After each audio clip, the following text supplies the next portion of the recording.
I had an experience recently where I was just frustrated and I did something I wasn't proud of. I told God to turn around. I was going to do something he wasn't proud of. I did it anyway.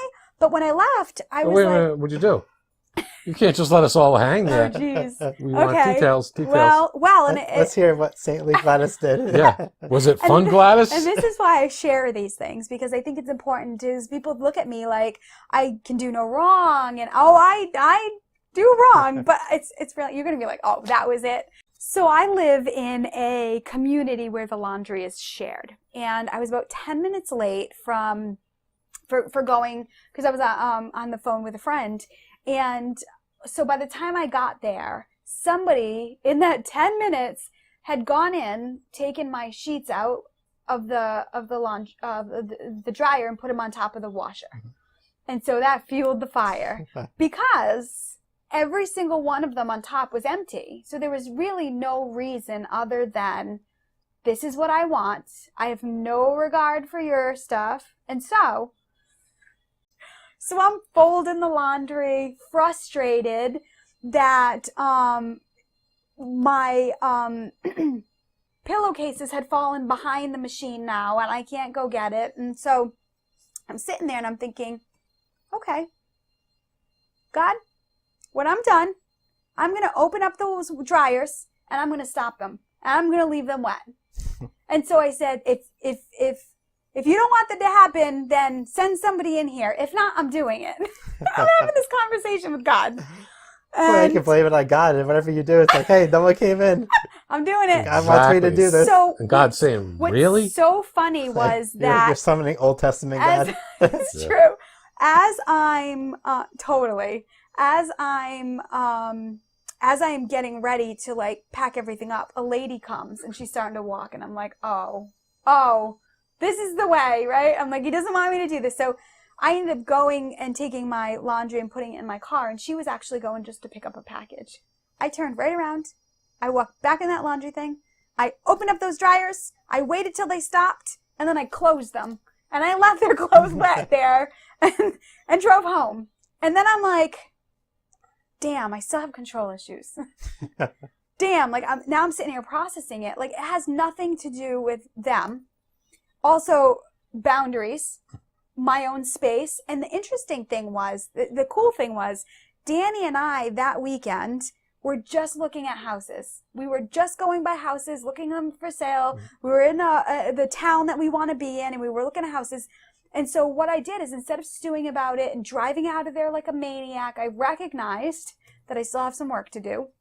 I got home and I sat with it and I said, okay, this is showing me that clearly one of my wants is laundry in my own home, my own space, right? And I just thought how it was a chain reaction, like, okay, this is just moving me into the space of more of what I want, because when I'm frustrated about things, I transform it and turn it into action, right? Are you making fun of me? No, I'm just wondering about what happened to the pillowcases. Oh, they're gone. They're behind the machine. I can't get them now. Wow. They're still there? They're still That's there. sad. I would write a note and stick it on the window and say, because of you, I've lost my pillowcases. Suck on wet laundry. That's what I'm saying. It's really not that bad. But again, so when I got home, I did sit with it. I sat with it and I'm saying, why does this freaking piss me off so much? Why am I so angry? And I have to say, I will admit, I am still not sorry I did that. I'm not proud of it, but I'm not sorry. What happens if it affected them in a really negative way? Someone lost their job because they couldn't get to work because their clothes were wet. They lost their house because they lost their job. Or they got into a terrible car accident because they had to put the laundry in longer, so they were in another place. So let me turn it about to you. It has nothing to do with them and everything to do with me. So there's no karma in that. No, I'm just joking. I'm just going along with Joe. I believe in law of attraction, so you can't create for them. So whatever. So I answered that correctly. So whatever they were going through, they probably were in a place where they led to taking your laundry out as opposed to someone else's. And they probably would have just thought like, hey, it didn't dry. I'll just stick it in again. Yep. But that's the thing is, like, because I didn't fly out of there, I paused for a moment. I let it move through me. I got home and I was like, what is this? I let myself feel the frustration. I saw that it was there. I saw all the steps leading up to it and what I want to create. And I'm like, okay, this is another thing. Laundry in my own home. Yeah. Let's do it, right? So now, you're justifying your bad behavior? Is that what you're saying? No, I'm not, because I'm not sorry about it. I think we have some internal work there. I'm not sorry about it. I'm not Right, proud. Nathan? I'm not proud. What does that mean? I'm not sorry about it. Passive aggressive? I think it started with them. I think it's both of you. So law of attraction brings you together to that Well, point. and that's the thing. It was the eye for the eye thing. But I was like, I'm human. I'm doing it. Like, I totally own it. So what was going on vibrationally for you to attract that day? I was having a great day. I have no idea. I had just had a really great conversation with a friend. Mm-hmm. I was feeling really good. Nathan and then I says walk that in. What was your you caused conversation it. about? You caused it yourself. That's She what had Nathan to. says. You caused it She yourself. wanted to move. She Okay. wanted to move for locations. Mm-hmm. And I was just kind of listening to her, like, process it. Because somewhere within your experience that day, something triggered that space, that personal space issue. Yeah, someone took her stuff out and threw it on top. That's what caused Don't it. touch my stuff, and we That's won't have it. problems. But I'm saying that It's simple. I'm on your side. Hey, don't touch my stuff, man. But that being said, let's get back to the reason why I talked about that was letting yourself move through it. Now, again, my ego could have said, you're a spiritual person, beating myself up, shame, like feeling guilty about it. And I think for me, that was the liberation. Like, I did it. I owned it. Yep. And I saw that part of it, like, okay, I still got work to do, but I didn't shame myself. I didn't beat myself up. I didn't wallow in it. I moved through it. I actually shared it with a couple clients, and it helped them in that space. So I actually took the energy. it'd be great if you shared with a client and be like, "It was you." Yeah, exactly. A client. How about if one of our viewers see it? No, Yeah, right? That was her. I can always guarantee you. That would be ironic, wouldn't it? That would be great. If it's one of you, please contact us. Yes. We'll And have you always as a guest consider the on source. show. Facebook, always consider the source. And I know what was in there because I opened it. So you have to prove it by telling me what was in there. Because I know what was in there. So I very doubt that people who are in that vibration will match this vibration. You never. Yeah, but That's- you're in that vibration. Yeah. You match Not that for vibration. long. Not for long. So, viewers, Spicy. that's another reason to come back and watch us every week because you never know what situation Gladys is going to get into, and we don't know the ramifications if we're going to be contacted because of her shameless activities. You know what's funny too? I thought about my shameless. I'm not shameful. I mean, I'm not shameful. See, she's Not shameless. sorry. And so, you know what the funny thing is too, that I have such a shift in my energy with God. Like, I not once thought he was going to punish me. Like, I left there and that's why I joked. I was like, God, turn around. You're not going to like this. You're not going to be proud of me. But I didn't leave there like, I'm going to be punished now. And I have to say, that in itself was powerful for me to say, like, hey, I can be human. I can mess up. I can make mistakes. And I don't have to fear punishment. I don't have to fear that an eye for an eye, right? Because I just did an eye for an eye, right? So, but I have to say, that was cool in that relationship with knowing that I've evolved in that energy of unconditional love to know that I'm still going to be loved. Well, and you also Still human. create your own reality, so there is no right or wrong. It's not like God saying, like, it's right to not do the laundry, it's wrong to do this. So by allowing yourself to be in that space, you said, you know what, something that I normally would say is wrong, I'm going to allow myself to define it differently right now. Totally. And that's really owning your power. That's actually stepping into your power. And that's exactly how I felt. I'm like, that's why I say I'm not sorry. Like, I own it. Like, I feel like there was some power in that to be able to set a boundary and saying, no, this isn't acceptable. But again, I had to move through the frustration after that because there was still, obviously, it was heated about it. So giving myself permission to sit through it and feel that emotion and then just say, I'm human. There was no shame after that. There was no guilt. There was no beating myself up. I'm like, oh, I'm supposed to be this person. Like, no, like, I'm human and I'm here. And no matter what I do, I'm still going to have to learn. I'm still going to have to grow. And there's going to be experiences that I'm going to like and not like. Well, it's gonna be growth. I just thought there'll be pictures of her in every laundromat in the state. Beware of this lady. If you see her, She opens up your dryers Call and, this number. and leaves your clothes wet. and she has no shame. She's admitted it. They'll be on the news. That's it. She was the one. We've got your confession on tape, so That's terrible. Yeah. People don't do that. Don't do what I do. Just learn from my experience. Right? That's It's fantastic. not an eye that's for what, an eye. that's what makes you a good teacher. Yes, it's not an eye for an eye. Learn from my experience. Don't do as I do, right? Oh, eye for an eye, you would have taken their clothes out of the dryer. Well, so. and that's what I said. It could have been worse. I could have thrown a pen in there. I could have busted a pen and thrown it in there. But Who even thinks like that? Bust a pen and throw it in there? well, when you're angry that people touch your stuff, your mind races to a lot of ideas and thoughts. I've never heard that. I've never even conceived that in my entire life. To break a pen and throw it in someone's laundry. That's pretty severe. That I would means you've- never do that. You've thought about that before then? No, I never have. Oh, you But just came up when with you that? when the anger and the heat comes up, yeah, like you'd be surprised what you think about. So we're always Let's rein it back. so we're always Wow. channeling. Like what I believe is that the source energy is animating our human bodies, and so Yes. we're always drawing through. So in that moment where you reacted a certain way, you connected with a part of the human consciousness that acts out. That is sort of vengeful, sort of. 3-year-old. You touch my stuff, I touch your stuff. Three-year-old. Human You know, experience. Yes. that part of the human experience that says this is mine and that's Yes. yours, and in Don't that touch. moment you've identified with your stuff. Mm-hmm, So when someone touching your stuff, you feel like they're hurting you, mm-hmm. even though in reality your stuff isn't you. Yeah.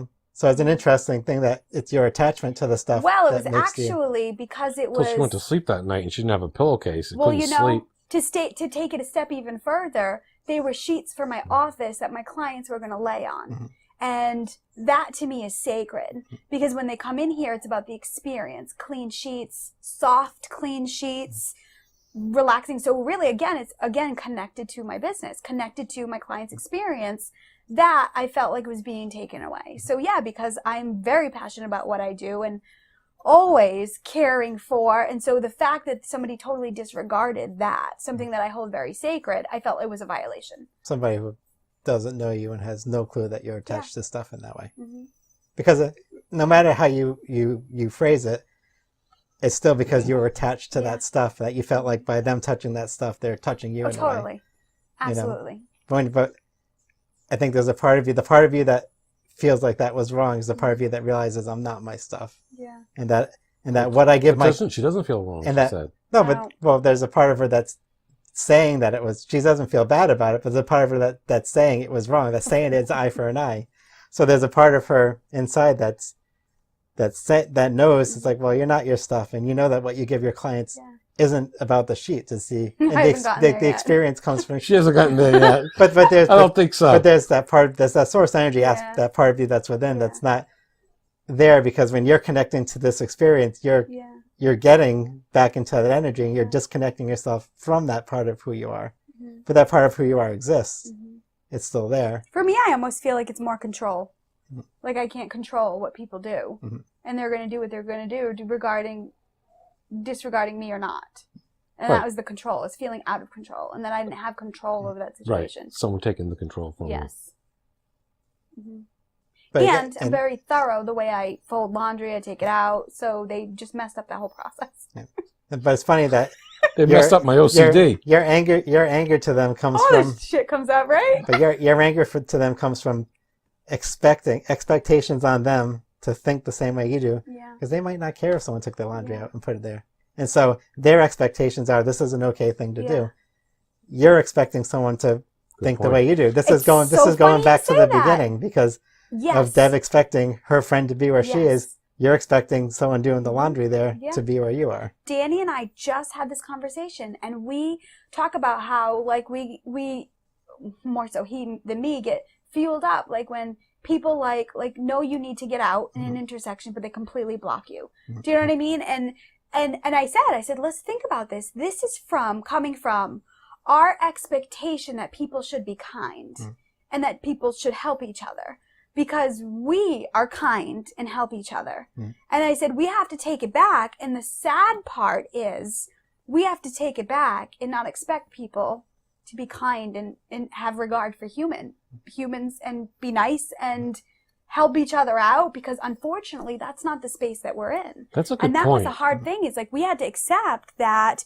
And he was saying, well, I would never do that to somebody. I'm like, totally. But it's the ego part that's saying, I wouldn't do that, so they shouldn't. Yeah. Right. But it's us not accepting that people aren't always nice. And Right. there's a lot more, like I said, bully and angry and people who completely have disregard out there. And we have to detach from the expectation that people should let me in, or people should be nice on the road, that people shouldn't tailgate, right? And being able to detach from that. But I have to say, from his perspective, he drives for a living, so it's constant for him. Yeah. So it's only a matter of time. Enough is enough, right? So you experience it enough, and how can you shift that? Again, you cannot control what people do. Yeah. But that's something that you really got to work at, especially when that's your life. Yeah. That's So, a really, really good point. how do you accept that? Like, how do you constantly deal with people who are constantly I think you have to bullying remind yourself that, that's something that really irritates me because I wouldn't do it. But for someone else, they're just not at that level. So to them, it's nothing. So why am I going to tear myself up about it and get angry because they're not acting the way I would act? So what's happening is And we're the hurting ourselves. expectations and not being able to accept that they're just crappy So- people in the so world. Right. So- Exactly. Just accept it that they're a bunch of crappy people. So try this now, so you can train your brain to react a certain way, right? So right now he expects people to be Not like anymore. I think we moved through it and we were like, oh, there's a good point. that. But what I think you can, Yeah. but you can retrain your brain. So you could go up to him and say, "How about this? Every time someone does that to you, when you come home, I'll give you a kiss." So if you haven't seen you 15 times, so now when it happens, there's a part of him that's like, "Oh yes, like all right, I'm gonna have some intimate time a little with more my." than a kiss, but yes. We don't need to get into that. He'll be sideswiping everyone up and down the highway. Hey, honey, I'm coming home. That's a good point. But it's a way to retrain your brain. Yeah. So there's a way you actually reward yourself Yeah. for things that used to frustrate you. And give him a bunch of pennies, and he can keep a jar and saying, okay, every time that happens, put a penny in the jar. Yeah. And then turn the pennies in for a kiss? Lots of kisses. For a penny? How about Yeah. $1? Well, no, the pennies are just to keep track. I know. But I like that idea. I'll see if he'll go for it. Yeah. Because you're talking about a person who drives for a living and is constantly dealing with that. And so it's like so now it becomes a reward. And he so understands that he's in that magnetic vibration. Like all those people are in that magnetic vibration. Like they're all attracting each other. Where before I would say you're creating it. Yeah. But it would make him more frustrated because it's like, I'm doing this and how do I stop it and get more Exactly. frustrated, right? then you just get frustrated at yourself Exactly. and everyone else. And that's what was happening with this whole manifesting and creating thing. So I was like, let's step it back and let's reframe it here. I said, okay, let's think of it as a magnet. You have this experience and it keeps happening because you're this magnet and yet you're attracting all the paper clips. Yep. And it's coming in, but yet they're all in it too. So they're attracting all of this and it's just one big It's like you're all clump. magnets. So you know how magnets Exactly. can Magnets. pull themselves together. So turn magnet around, Yep. and that could be it. Or saying, turn your magnet off. He could turn his magnet off, and maybe he won't attract them as much. Hey, you reverse polarities and then you push the other magnets away. Yeah, so, oh, Yeah, he could say, when it happens, it's like, well, God loves him. Well, God loves me every time something like that happens. And he might be able to change the energy in that situation. And Nathan said he might be able to push that stuff out so he could drive with no And such it a might junk not going happen on. anymore. yeah. Or he might love the reward so much that he pulls more in, but he'll be happy about it. Yes. So either way, he'll be bringing more joy into his life.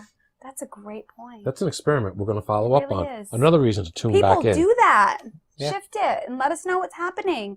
Because a lot of times what's happening out there is people are having these experiences from these bully energies, from these people who disregard human behavior or just human kindness, and people that are like maybe sensitive or sucked in by that, empathic, they're having a really hard time. Like, how do I live in this world when all I'm around is this stuff? But again, when you're in it, like, it's super frustrating. Like, I know, but how do I change it? Yeah. Right? And people, everyone that's listening to us, you go into a grocery store, at least once a week or every couple of weeks. So experiment, because I'm sure you run across situations in a grocery store where you're just like, I would never do that. And see, and how you frustrated you get, and see if you can turn it around by just, saying, it's not about them, it's about me, or God loves them, or God loves me, or whatever.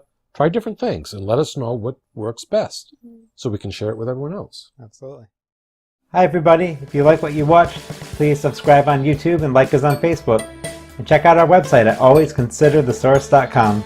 Hey, if you want us to come out to your location and do a live setup, we'd love to do that. Continue to send in your questions, and we look forward to interacting with you.